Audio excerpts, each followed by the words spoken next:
ایک چھوٹی سی یتیم لڑکی کا نام عائشہ تھا. اس کے والدین ایک حادثے میں انتقال کر گئے تھے اور وہ ایک چھوٹے سے گاؤں میں اپنی بوڑھی دادی کے ساتھ رہنے لگی. عائشہ بہت خاموش اور شرمیلی لڑکی تھی، لیکن اس کے دل میں محبت اور ہمدردی کا سمندر چھپا تھا.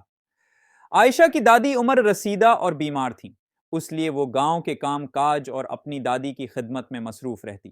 ایک دن عائشہ کی دادی کی طبیعت بہت زیادہ بگڑ گئی اور وہ عائشہ کو بلاتے ہوئے بولیں، بیٹی زندگی مشکل ہے، لیکن تمہارے دل میں جو محبت اور طاقت ہے وہی تمہیں آگے بڑھنے میں مدد دے گی.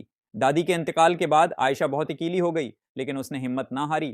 گاؤں کے لوگوں نے اس کی مدد کی اور عائشہ نے خود کو تعلیم میں مصروف کر لیا. وہ دن رات محنت کرتی رہی اور اپنے خوابوں کی تعبیر کے لیے پڑھائی میں دل لگایا.